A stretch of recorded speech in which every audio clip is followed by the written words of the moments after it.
2011 жылы Павлодар облысына қарасты Ақтоғай ауданының тұрғындары үрей құшағына енген. Күндіз күлкіден, түнде ұйқыдан айырылғандай сүлесоқ күй кешеді. Тіпті кешке қарай ауылдан 6 қадам аттап басуға қорқады. Оған себеп ел арасында Ақтоғай ауданының жиектегі ауылдарында тұяқты қыз пайда болыпты деген сөздің тарауы еді. Яғни, сол аймақта адам басты 2 тұяқты кентавр пайда болыпты. Бұл соқыр сенім бе, жоқ әлде самауыр қайнады дегенді Самарқандты су басты деп өсіріп жіберетін өсекшілдік бе, тылсым күш пе, не екенін ешкім тап басып айта алмайды. Себебі тұяқты қыздың қолынан ұстап, шашынан сипап көрген ешкім жоқ. Ауыл айтқыштарының сөзіне құлақ түрсек, қауесеттің шығу тамыры былай өріледі. Түн ортасында Жоламан ауылының қасындағы күре жолда көлігімен келе жатқан жүргізуші, қараңғыда жол жиегінде қол көтеріп тұрған қызды көреді. Жарым түнде бейшара қыз не пәлеге душар болды екен деп тоқтап, барар жерін сұрап ала кетеді. Жол барысында жүргізуші алдыңғы орындықта отырған қыздың аяғының орнында тұяқ екенін көріп, зәресі зәр түбіне түседі.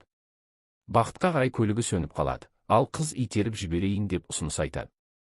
Қыздың далаға шыққан соң машинасының кілтін бұрайды. Абырой болғанда көлігі от алып кетеді. Сол сәтті пайдаланып әлгі шопыр алды артына қарамай қаша жөнеледі. Құтылдым-ау деп ызғытып келе жатқанда ғайыптан алдыңғы орындықта әлгі қыз қайта пайда бола кетеді. Қорыққаннан тілі күрмеліп отырғанда қыз аға сіз бара беріңіз, келесі жолы да сізбен барамын деп табанасты жоқ болады. Ауыл адамдарының арасында әлгі кентавр ару жол маңындағы зираттан шығып, түні бойы жол тосып, таң сібірлей бастағанда қайтадан қорымға кіредіміз деген қауесетте тарап үлгерген. Осыны естіп алған ақтоғайлықтар қазір түн баласы түсе болды жолға шығуға шошынып қалған. Әрине, түн ішінде тұяқты қыз келіп сәлем беріп тұрса, қорыққаннан жаһаннамға қарай жүре берерсің. Құдай сақтасын. Бірақ бұл аңыз ба, жоқ әлде жай сөз бе, мүмкін белгісіз бір тылсым шығар. Тап басып жауабын айтатындар аз.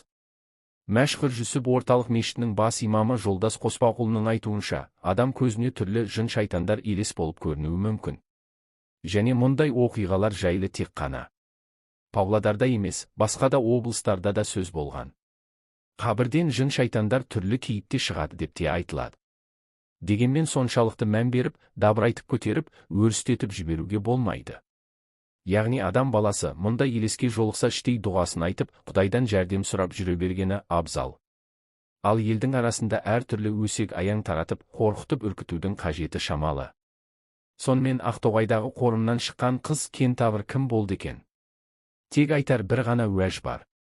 Мұндай сөздерден бойды тасалау үшін ең бірінші иманды бекіту керек болар.